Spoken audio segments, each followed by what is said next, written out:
पर मैं as a female अगर मैं बोलूँ तो मेरे पेरेंट्स हमेशा से सपोर्टिव रहे हैं। तो यहाँ भी एक इंजीनियर हमको मिल ही गया, सबका एक कैरेक्टर जरूर होगा जो हर ग्रुप में रहता है। आप बताइए, तो ये सवाल मैं किससे करूँ कि अतरंगी बैंड कितना कमाता है? आई am the sole member of. मज़ा नहीं आया, हमको भी नहीं आया था। कब से आप लोग का ये बैंड चल रहा है? स्टार्ट कब हुआ इसका? क्या रहता है उसमें? कैसे आप लोग वर्क करते हैं? कैसे ये काम करता है? अतरंगी ही नाम क्यों? ये लोग कुछ भी नहीं करते, पीछे से साउंड चलता है, सिर्फ डांस करते हैं। मैंने इनको मिलिंद गाबा के कॉन्सर्ट में खुद लाइव देखा है, ये उतना शांत है नहीं। तो आप करके देखो, आपको पता चलेगा। नमस्कार, मैं संजय, भिलाई टाइम्स देखना शुरू कर चुके हैं आप। आर्टिस्टों का दौर चल रहा है। आर्टिस्ट फील्ड में आजकल दौड़ बहुत बढ़ गई है। हम डीजे को पसंद करते हैं, हम बैंड को पसंद करते हैं, लेकिन छत्तीसगढ़ में एक डीजे बेस्ड बैंड भी है जिसके बारे में हम शायद आजकल तो जान गए होंगे क्योंकि वो बहुत प्रसिद्ध हो चुका है। टीम अतरंगी हमारे साथ मौजूद है, उनसे बातचीत करेंगे कि उनका बैंड किस पे बेस है, कहाँ से शुरुआत हुई, कब शुरुआत हुई और आगे का उनका गोल क्या है। सर, आपका नाम? नमस्कार, अमन। टीम अतरंगी, सबसे पहले तो ये पूछना चाहूँगा, अतरंगी ही नाम क्यों? अतरंगी राहुल, यू बेटर टेल। अतरंगी नाम ऐसा था, एक्चुअली मैं और जो हमारा डीजे है, हम लोग रूम पे बैठे थे और अचानक हम सोच रहे थे कि हमें ये बैंड स्टार्ट करना है, कैसे करें। अचानक मुझे मतलब ऐसा कुछ हुआ उस टाइम, तो ये मैंने ऐसा कहा कि ये कुछ अतरंगी सा हो रहा है, तो इसने कहा भैया ये नाम तो अच्छा है। तो हमने उसी यस कैची नाम है, तो अपन ने तुरंत डिसाइड किया कि ये नाम बेस्ट है, फिर ऐसा हुआ। कब से आप लोग का ये बैंड चल रहा है? स्टार्ट कब हुआ इसका? हमने ये स्टार्ट तो हमने कोशिश किया था कि लॉकडाउन से पहले हमने स्टार्ट किया था, और लॉकडाउन हमने बहुत मेहनत की, उसके बाद आज हम आपके सामने हैं। एक्चुअली सीन ऐसा हुआ था कि लॉकडाउन से पहले हमने एक वीडियो देखा था, फॉरेन का कोई वीडियो था जिसमें डीजे बेस ऐसे प्रॉपर बैंड चल रहा था। तो एज इट इज़ हमको लगा कि हम कर लेंगे। हमने लोगों को जोड़ा, बात की आपस में। मेरे एक फ्रेंड की वेडिंग में हमने परफॉर्म भी किया। इट वाज नॉट गुड, मज़ा नहीं आया, हमको भी नहीं आया था, बट हमें चीज़ें समझ में आ गई थी कि इसके पीछे भी मेहनत है। कोई भी चीज़ अगर हम देखें और हम सोचे कि कर लेंगे तो वो ओवरनाइट नहीं हो सकता। हमने ऑलमोस्ट लॉकडाउन में 2 महीना रगड़ के प्रैक्टिस किया इस चीज़ का, इस पे काम किया, कंटेंट बनाया कि कैसे हमें ब्रेक लेना है, क्या क्या चीज़ें करनी है। उसके बाद वो आउटपुट निकला। उसके बाद फिर हमने एक फ़र्स्ट वेडिंग की थी रायपुर में, और वो भी बहुत धमाकेदार था। तब हमारा कॉन्फिडेंस लेवल भी बढ़ा और लोगों को बहुत पसंद आया। ये चीज़ बहुत नई लगी। आर्टिस्ट फील्ड में ये एक है, लोगों को, आम लोगों को लगता है कि ये क्या है, ये तो मैं भी कर लूँगा, लेकिन जब उसको करने उतरो, प्रेजेंट करने उतरो, पहले तो मैं आप सबका इंट्रोडक्शन ले लेता हूँ। आपका नाम और आपका रोल क्या है इस बैंड? जी, मेरा नाम है डीजे हेमंत रॉक। मैं अतरंगी बैंड का प्रोफेशनल ऑफिशियल डीजे हूँ। आप? मेरा नाम राहुल है और मैं अतरंगी बैंड का वोकलिस्ट हूँ। जी, मेरा नाम अमन है। मैं एंकर प्लस वोकलिस्ट दोनों हूँ इस बैंड में।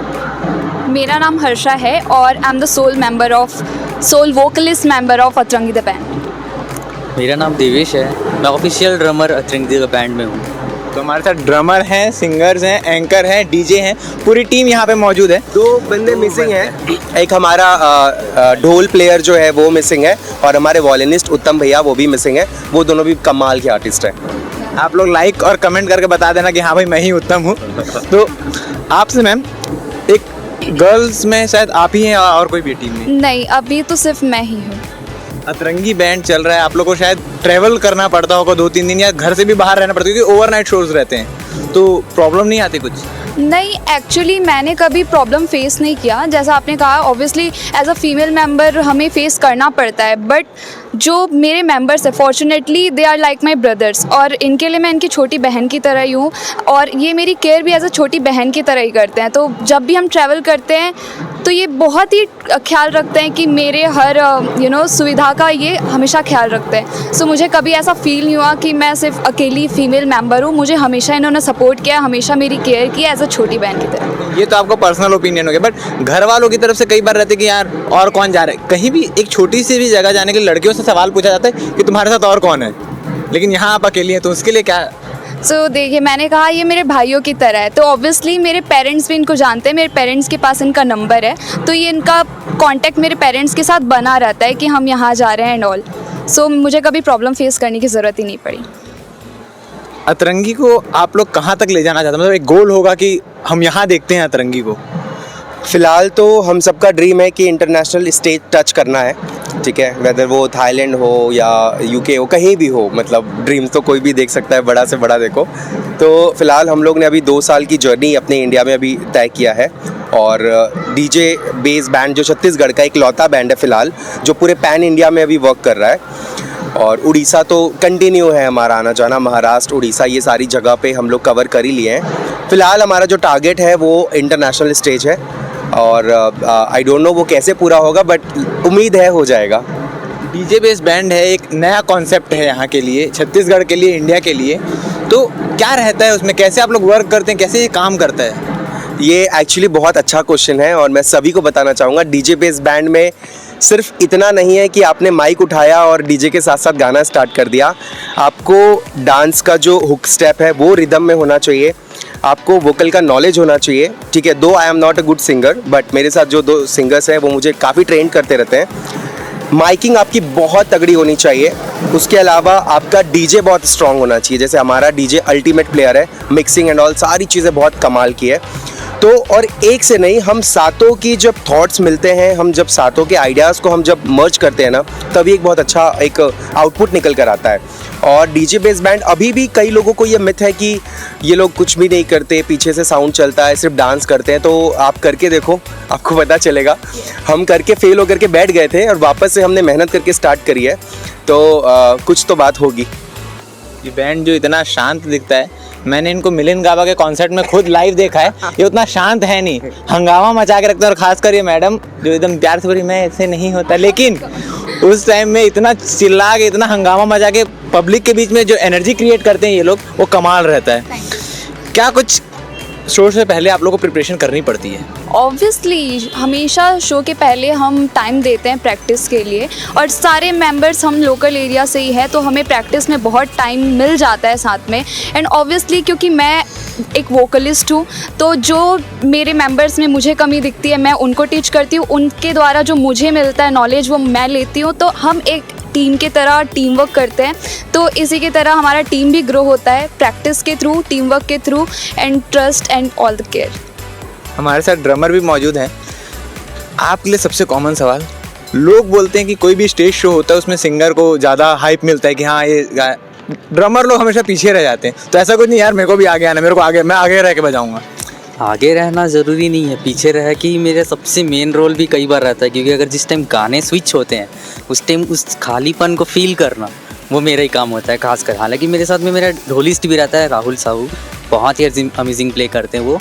हम दोनों मिल के जब गाना, एक गाने से दूसरे गाने में जब हमारे डीजे स्विच करते हैं उस टाइम हम उस खाली जगह को फील करते हैं। उस टाइम पब्लिक को पता भी नहीं चलता है कि ये गाना चेंज हो रहा है, उन लोग के समझने से पहले ही काफ़ी ज़्यादा सब इंजॉय कर रहे होते हैं, ऐसा हो जाता है।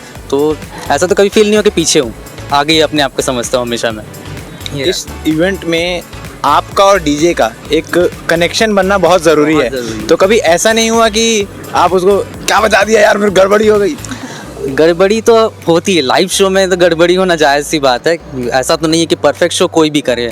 इवन मिलिंद गाबा के साथ भी किए, तो हम लोग भी वहाँ देखे तो कुछ ना कुछ उनसे भी होती है, हमसे भी हुई, ऐसे करके। तो वो गलतियों से हमको सीखना मिलता है। आगे के शो आपस में लड़ाई झगड़े कुछ ऐसा तो कभी थोड़ा नहीं। बहुत नोक झोंक थोड़ी बहुत होगी, लेकिन सिखाने के लिए, खासकर गाड़ी चलाने को। परिवार है, अगर तो परिवार में झगड़ा ना हो तो परिवार कैसा? हमारा सबसे बड़ा मुद्दा होता है कि गाड़ी मेरा भाई चलाएगा तो तू चला, मैं नहीं चलाऊंगा। क्योंकि हम लोग को शो करके वापस घर जाना होता है, अगले दिन फिर शो करना होता है, तो इस वजह से। और ड्राइवर रखना हम लोग को इसलिए भी सही नहीं लग रहा था कि जब हम सब खुद ड्राइव कर लेते हैं, एवरीवन कैन ईजिली ड्राइव, तो फिर धीरे धीरे मस्ती करते करते चाय पीते निकल जाते हैं। तो वो चीज़ है, थोड़ा बहुत रहता है। बाकी उसके अलावा एक चीज़ मैं और बताना चाहूँगा कि जो डीजे बेस बैंड के हमने जो सॉन्ग प्रिपरेशन किए हैं, ऑलमोस्ट हमारे पास 200 सॉन्ग्स की कलेक्शन है। वो नॉर्मल सॉन्ग्स नहीं है, उस सॉन्ग्स में हमने मिड और वोकल का मर्ज किया हुआ है, जिसमें कि हमारा वोकल 70% होता है, 30% जो ओरिजिनल सॉन्ग के वोकल होते हैं वो डाउन होते हैं। जो आपको जो ऑडिबल होगा वो 30% ओरिजिनल होगा, 70% हमारा होगा। तो इतना टेक्निकल जो बनता है उसके बाद ही वो चीज़ें अच्छे से बाहर आता है। बाकी हेमंत आपको बेटर बताएंगे। हेमंत, क्या क्या मेहनत करनी पड़ती है बता दो। हमको शुरू से लेके आखिरी तक सॉन्ग प्रिपरेशन करना पड़ता है, हमेशा नए ट्रेंडी सॉन्ग को लेके चलना पड़ता है। हम लोग प्रैक्टिस में जब रहते हैं तो सारे मतलब प्रिपरेशन करते हैं, उसके बाद ही हम लोग शो पे वर्क करते हैं आगे। अतरंगी अपने आप को इंट्रोडक्ट करता है कि we are the DJ base band. DJ base it means आपके ऊपर सब डिपेंड है कि आपके बेस। तो आपके ऊपर कितना प्रेशर रहता है? मेरे ऊपर तो 90% रहता ही है प्रेशर, क्योंकि शुरू से लेके लास्ट तक मेरे को स्टेज पे वर्क करना पड़ता है। स्टार्टिंग इंट्रो से लेके एंड तक मेरे को प्ले करना पड़ता है, तो उस पर रहता है वर्क का बहुत ज़्यादा लोड रहता है मेरे पर।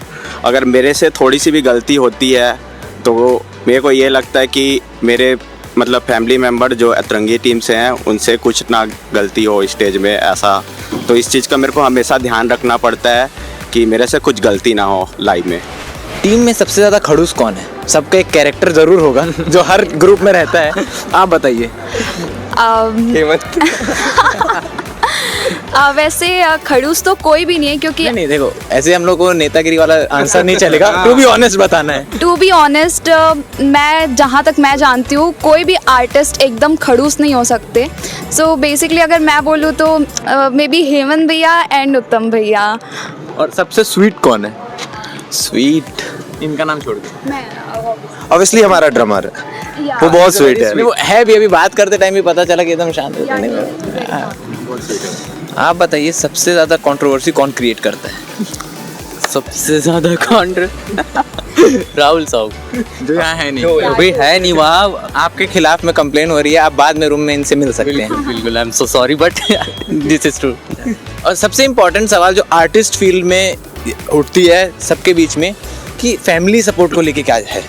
क्योंकि कोई भी आर्टिस्ट के अलावा कोई नहीं समझ सकता कि हम क्या कर रहे हैं। घर में जवाब देना पड़ता है कि क्या करते हो, खड़े होकर माइक में बोलते ही तो आपके घर से बताइए क्या सपोर्ट है, क्या नहीं है? सपोर्ट में तो बिल्कुल भी नहीं है, सच कहूँ तो बिल्कुल भी नहीं है सपोर्ट। ऐसा है कि आर्टिस्ट लाइफ में जिस तरह से अमन भैया ने कहा कि आर्टिस्ट लाइफ को सिर्फ एक आर्टिस्ट ही समझ सकता है। फैमिली नॉर्मल मिडिल क्लास से हूँ, पापा एम्प्लॉय हैं प्राइवेट कंपनी पे, तो जल्दी समझ नहीं पाते हैं कि क्या कर रहे हो, ऐसा शो कर रहे हो, कोई कितना टाइम तक चलेगा, ये हमेशा तो चलने वाला नहीं, इससे हमेशा घर नहीं चलेगा, ये बात अक्सर होते रहती है।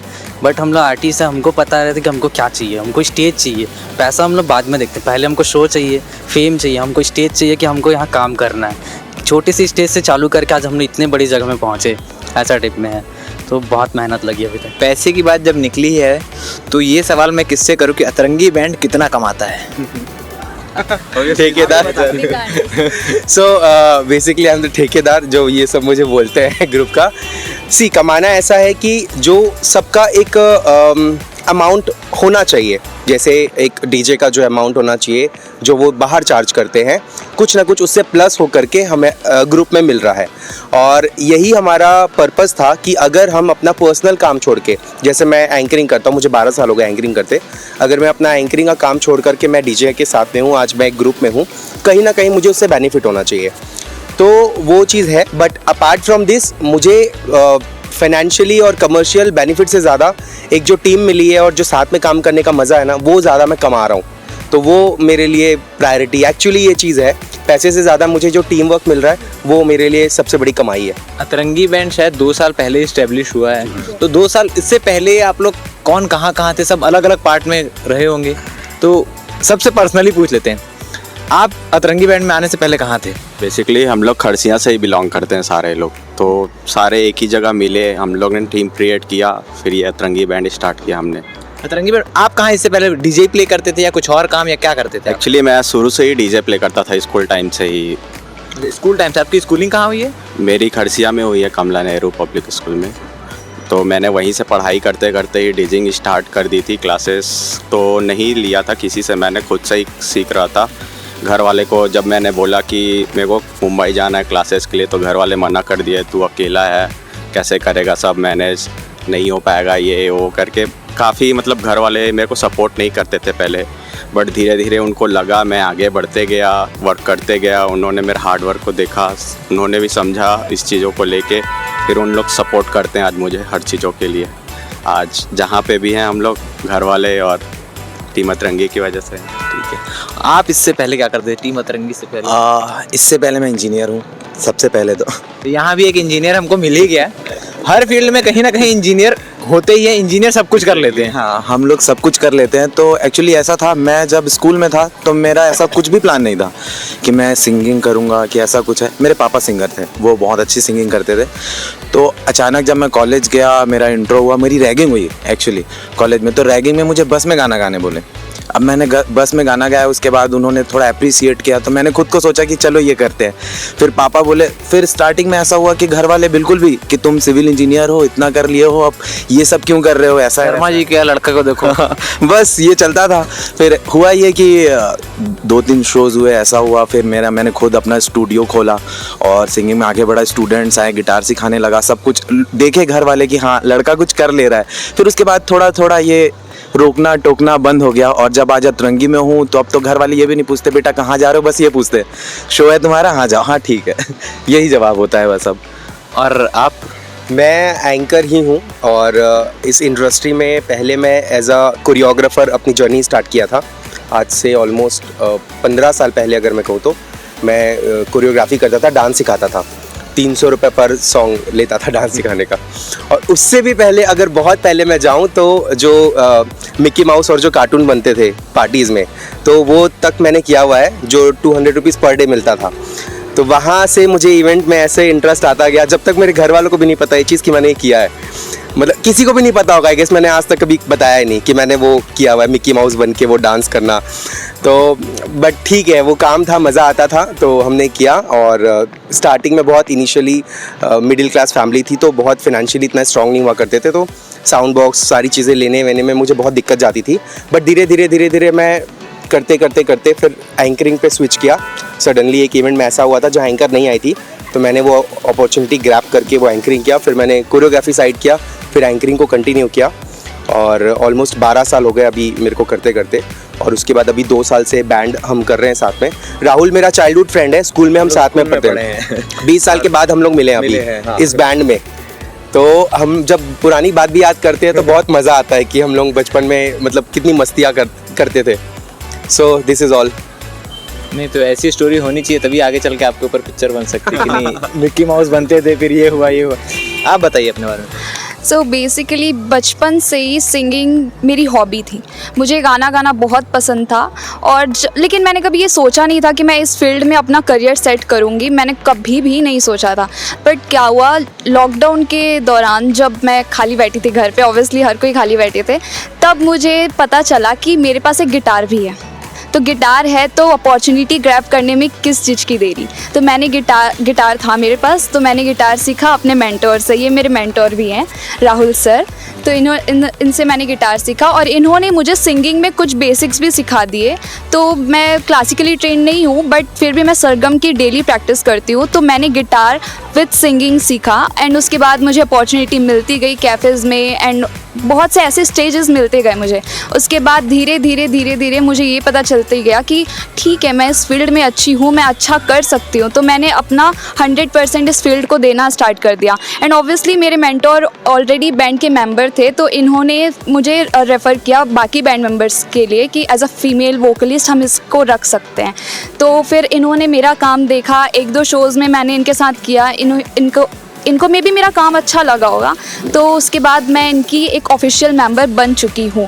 बट सिंगिंग को मैं अगर बोलूँ तो सिंगिंग बचपन से मेरा एक ड्रीम जॉब था कि मुझे इस फील्ड में जाना है, बट ये मुझे ही नहीं पता था। आज मैं इस फील्ड में जब हूँ तो जब मैं पीछे देखती हूँ तो मैं सोचती हूँ कि हाँ, मैं ऐसा सोचा करती थी। सो बेसिकली हमारे स्वीट ड्रमरिस्ट। बेसिकली तो मैं इलेक्ट्रीशियन हूँ। ऐसा है। बाकी ड्रम में डीजे वाले के तार आप जोड़ देते हो, इसीलिए दोनों का थोड़ा कह सकते हैं, बिल्कुल कह सकते हैं।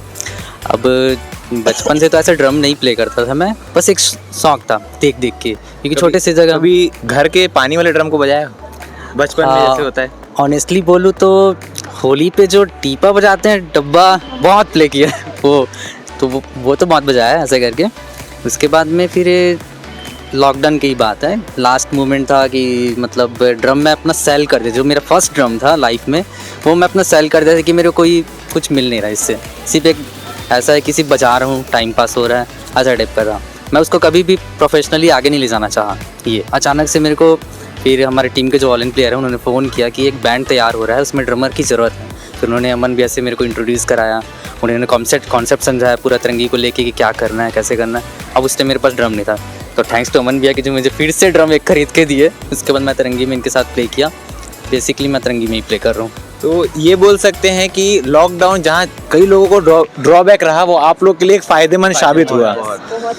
एक लास्ट चीज़, आप उन पेरेंट्स के लिए क्या मैसेज देना चाहेंगे जो आर्टिस्ट जिनके बच्चे बनना चाहते हैं मगर इतना आगे बढ़ने के बाद भी हम कहीं ना कहीं किसी सोच के कारण पीछे रह जाते हैं, चाहे वो शर्मा जी का लड़का हो, चाहे वो खुद की बातें हो कि नहीं यार कितना कमा लोगे, घर थोड़ी चल जाएगा।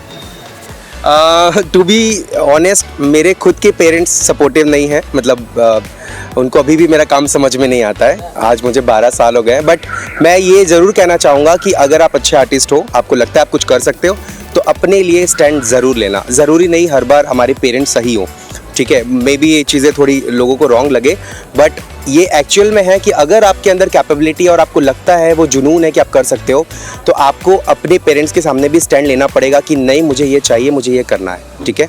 तो कहीं ना कहीं वो जाकर समझेंगे।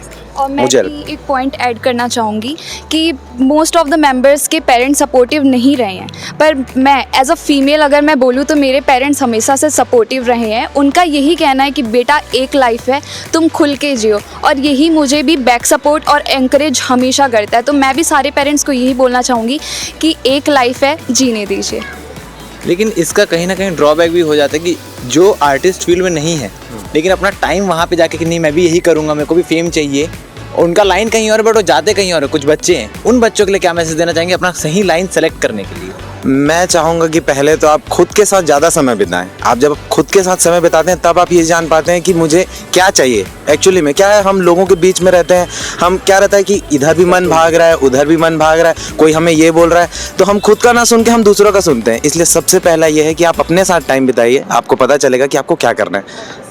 और मैं एक चीज़ और बोलूँगा, कनेक्टिंग डॉट्स एक चीज़ होती है जो आपको कनेक्शंस देते जाती है। मैंने कभी नहीं सोचा था मैं एक बैंड के साथ काम कर रहा हूँगा या एक बैंड पे होऊंगा। मैंने कोरियोग्राफर से अपना काम चालू किया था, कब मैं एंकर बना, कब मैंने वेडिंग प्लानर बन के 2 साल मैंने वेडिंग प्लानर का काम किया, वापस से एंकरिंग किया, अब फिर बैंड में हूँ। तो धीरे धीरे आपको मंजिल लेते जाएगी। बस आपको अपना 100% देना है। आप जो भी करो आपको समझ में आएगा कि आपको किधर जाना है। तो ये हमारे साथ टीम अतरंगी थी। इनके अंदर की सारी बातें जानी, कब ये बैंड स्टार्ट हुआ, कैसे स्टार्ट हुआ, कैसे ये टीम एक बनी और कैसे आज ये पूरे छत्तीसगढ़ के साथ साथ ऑल ओवर इंडिया में परफॉर्म कर रहे हैं और शायद आगे चल के बहुत जल्द ही इंटरनेशनल भी परफॉर्म करेंगे। तो इससे जुड़ी बाकी अपडेट्स के लिए बने रहिए हमारे साथ और भिलाई टाइम्स का चैनल सब्सक्राइब करना ना भूलें। धन्यवाद।